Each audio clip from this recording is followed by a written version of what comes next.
ఎన్నికల సమయంలో ఆదిలాబాద్ జిల్లా బీజేపీలో వర్గపోరు భగ్గుమంటోంది.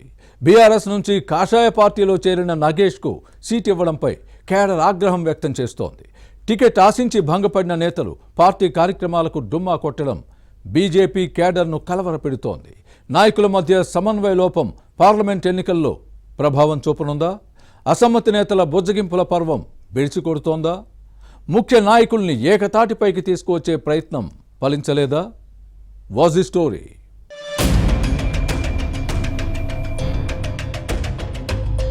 పార్లమెంటు ఎన్నికల్లో తెలంగాణలో ప్రాతినిధ్యం పెంచుకోవాలని చూస్తున్న బీజేపీకి అసమ్మతి నేతల వ్యవహారం ఆందోళన కలిగిస్తోంది. ఆదిలాబాద్ అభ్యర్థి ఎంపిక విషయంలో స్థానిక నేతల పార్టీ రాష్ట్ర నాయకత్వం తీరుపై ఆగ్రహం వ్యక్తం చేస్తున్నారు. గొడ నగేష్ కు టికెట్ ప్రకటించిన తర్వాత పార్టీలో అసంతృప్తి జ్వాలలు రగులుతున్నాయి. బీఆర్ఎస్ నుంచి బీజేపీలో చేరిన ఈ నేతకు సీటు ఇవ్వటంపై నేతలు మండిపడుతున్నారు. పార్టీ కార్యక్రమాల పట్ల అంటి ముట్టనట్టుగా వ్యవహరిస్తున్నారు. వర్గపోరు భగ్గుమంటోంది. నేతల మధ్య గ్యాప్ పెరుగుతోందని టాక్ నడుస్తోంది. ఇటీవల కేంద్ర మంత్రి అర్జున్ ముండా జిల్లా పర్యటనలో విభేదాలు మరోసారి బయటపడ్డాయి. ఆదిలాబాద్ పార్లమెంటు నియోజకవర్గంలోని ముఖ్య నేతలందరూ ఈ కార్యక్రమంలో పాల్గొనాలి. కానీ కొందరు ఎమ్మెల్యేలు డుమ్మా కొట్టడం పార్టీలోని సమన్వయ లోపానికి అద్దం పడుతోంది. నిర్మల్ ఎమ్మెల్యే మహేశ్వర్ రెడ్డి, ముథోల్ శాసనసభ్యుడు రామారావు పటేల్, సిర్పూర్ ఎమ్మెల్యే హరీష్ బాబు గైర్హాజరయ్యారు. సిట్టింగ్ ఎంపీ సోయం బాపురావు కూడా కేంద్ర మంత్రి కార్యక్రమానికి దూరంగా ఉన్నారు. ఎంపీ టికెట్ ఆశించి భంగపడ్డ మాజీ ఎంపీ రాథోడ్ రమేష్, మాజీ ఎమ్మెల్యే రాథోడ్ బాపురావు సైతం గైర్హాజరవటం హాట్ టాపిక్ గా మారింది.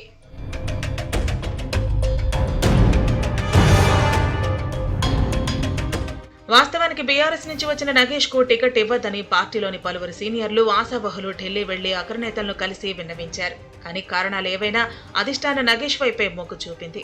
దీంతో సిట్టింగ్ ఎంపీ సోయం బాపురావుతో పాటు టికెట్ ఆశించిన మాజీ ఎంపీ రమేష్ రాథోడ్, మాజీ ఎమ్మెల్యే రాథోడ్ బాపురావు అసంతృప్తికి లోనయ్యారు. తమకు ఇవ్వలేని పక్షంలో సిట్టింగ్ ఎంపీ బాపురావుకే తిరిగి టికెట్ కేటాయించాలని అధిష్టానం దృష్టికి తెచ్చారట. అయితే పార్టీ ఎమ్మెల్యేలు మాత్రం బాపురావు అభ్యర్థిత్వం విషయంలో భిన్నాభిప్రాయాలు వ్యక్తం చేశారనే ప్రచారం జరుగుతోంది. ఒక ఎమ్మెల్యే ఎట్టి పరిస్థితుల్లోనూ బాపురావుకు టికెట్ రాదని 3 నెలల ముందు నుంచే చెప్పడంతో పాటు లాబింగ్ కూడా చేశారన్న ప్రచారం జరిగింది. రాష్ట్ర అధ్యక్షులు కిషన్ రెడ్డికి సిట్టింగ్ ఎంపీ బాపురావుపై కొందరు నేతలు ఫిర్యాదు చేసి వ్యక్తిగత ఇమేజ్ ని డ్యామేజ్ చేసి నగేష్ ను తెరపైకి తెచ్చారన్న చర్చ సాగుతోంది. ఈ నేతను అభ్యర్థిగా ప్రకటించిన తర్వాత బీజేపీ నేతల వైఖరి మారింది. పార్టీ కేడర్ 2 గ్రూపులుగా విడిపోయింది. నగేష్ తో పోలిస్తే బాపురావు బెటర్ అని కొందరు, ప్రధాని మోదీ కోసం పార్టీ అభ్యర్థిని గెలిపించాలని మరికొందరు సోషల్ మీడియాలో హోరెత్తిస్తున్నారు.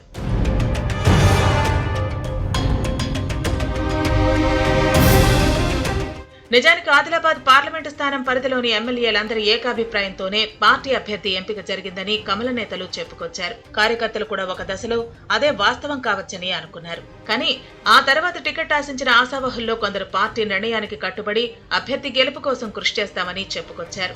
మరికొందరు సైలెంట్ గా ఉన్నారు.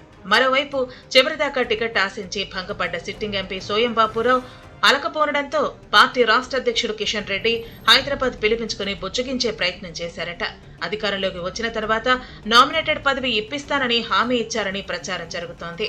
అయితే ఈ విషయాన్ని బీజేపీ జాతీయ అధ్యక్షుడు నడ్డా సమక్షంలో చెప్పించాలని సిట్టింగ్ ఎంపీ పట్టుబట్టడంతో దానికి కిషన్ రెడ్డి సరే అన్నారని టాక్ నడుస్తోంది.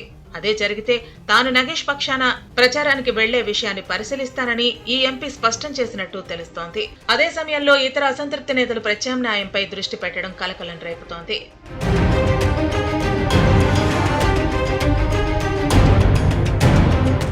మరోవైపు కమలదళంలో ఎవరికి వారే అన్నట్టుగా వ్యవహరిస్తున్న ముఖ్య నేతలను ఏకతాటిపైకి తీసుకొచ్చే ప్రయత్నం జరగటం లేదన్న అభిప్రాయం కార్యకర్తల్లో వ్యక్తమవుతోంది. ఆదిలాబాద్ పార్లమెంటు నియోజకవర్గ ఇన్ఛార్జిగా వ్యవహరిస్తున్న ఎమ్మెల్యే పాయల్ శంకర్ తీరు కూడా అనుమానాలకు తావిస్తోంది. శంకర్ తీరుపై జిల్లాలోని శాసనసభ్యులతో పాటు పలువురు సీనియర్లు గుర్రుగా ఉన్నట్టు తెలుస్తోంది. ఈ క్రమంలో ఎంపీ టికెట్ ఆశించి భంగపడ్డ మాజీ ఎంపీ రమేష్ రాథోడ్ ఆంధ్రప్రదేశ్ వెళ్లి టీడీపీ అధినేత చంద్రబాబును కలవటం చర్చనీయాంశంగా మారింది. అక్కడ టీడీపీ బీజేపీ పొత్తు కుదిరిన నేపథ్యంలో మర్యాదపూర్వకంగానే కలిసినట్టు ఈ నేత ప్రకటించారు. అదే సమయంలో రమేష్ రాథోడ్ ఏం చేయబోతున్నారన్నది ఆసక్తికరంగా మారింది. ఆదిలాబాద్ పార్లమెంటు నియోజకవర్గంలో మున్ముందు ఏం జరుగుతుందో చూడాలి మరి.